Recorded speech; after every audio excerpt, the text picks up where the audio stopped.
भवन में न जा सका। इधर कुबेर मंदिर में बैठकर शिव का पूजन कर रहे थे। उन्होंने दोपहर तक फूल आने की प्रतीक्षा की। जब पूजा का समय व्यतीत हो गया तो यक्षराज ने कुपित होकर सेवकों से पूछा, यक्षों, दुरात्मा हेममाली क्यों नहीं आ रहा है? इस बात का पता तो लगाओ। यक्षों ने कहा, राजस्व तो पत्नी की कामना में आसक्त हो अपनी इच्छा के अनुसार घर में ही रमन कर रहा है। उनकी बात सुनकर कुबेर क्रोध में भर गए और तुरंत ही हेममाली को बुलवाया। देर हुई जानकर हेममाली के नेत्र भय से व्याकुल हो रहे थे। वह आकर कुबेर के सामने खड़ा हुआ।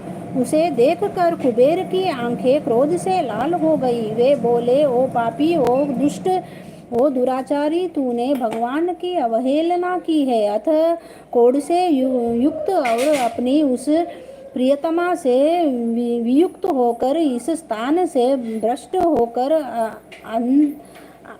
अन्यत्र चला जा। कुबेर के ऐसे कहने पर वह उस स्थान से नीचे गिर गया। उस समय उसके हृदय में महान दुख हो रहा था। कोढ़ से सारा शरीर पीड़ित था, परंतु शिव पूजा के प्रभाव से उसकी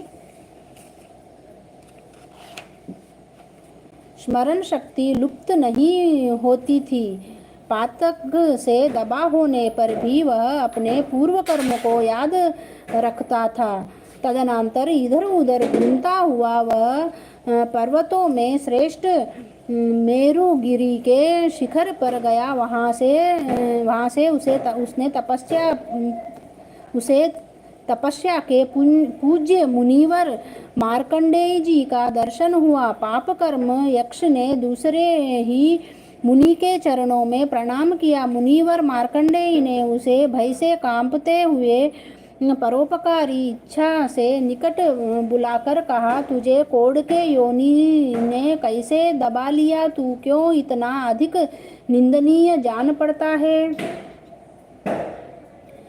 यक्ष बोला, मुने, मैं कुबेर का अनुचर हूँ। मेरा नाम हेममाली है। मैं प्रतिदिन मानसरोवर से फूल ले आकर शिव पूजा के समय कुबेर को दिया करता था। एक दिन पत्नी सहवास के मुख में फंस जाने के कारण मुझे समय का यज्ञ ज्ञात ही नहीं रहा। राजाधिराज कुबेर ने कुपित होकर मुझे शाप दे दिया, जिससे मैं कोढ़ से आक्रांत होकर अपनी प्रियतमा से बिछुड़ गया। मुनि श्रेष्ठ, इस समय किसी शुभ कर्म के प्रभाव से मैं आपके निकट आ पहुंचा हूँ। संतों का चित्त स्वभावतः परोपकार में लगा रहता है। यह जानकर मुझ अपराधी को कर्तव्य का उपदेश दीजिए। मार्कंडेय जी ने कहा, तुमने यह सच्ची बात कही है, असत्य भाषण नहीं किया है, इसलिए मैं तुम्हें कल्याणप्रद व्रत का उपदेश करता हूँ। तुम आषाढ़ के कृष्ण पक्ष में योगिनी एकादशी का व्रत करो। इस व्रत के पुण्य से तुम्हारी कोढ़ निश्चय ही दूर हो जाएगी। भगवान श्री कृष्ण कहते हैं, ऋषि के ये वचन सुनकर हेममाली दंड की भांति मुनि के चरणों में पड़ गया। मुनि ने उसे उठाया, इससे उसको बड़ा हर्ष हुआ। मार्कंडेय जी के उपदेश से उसने योगिनी एकादशी का व्रत किया, जिससे उसे शरीर की कोढ़ दूर हो गई। मुनि के कथनानुसार उस उत्तम व्रत का अनुष्ठान करने पर वह पूर्ण सुखी हो गया। नृपश्रेष्ठ, यह योगिनी का व्रत ऐसा ही बताया गया है, जो 88,000 ब्राह्मणों को भोजन कराता है।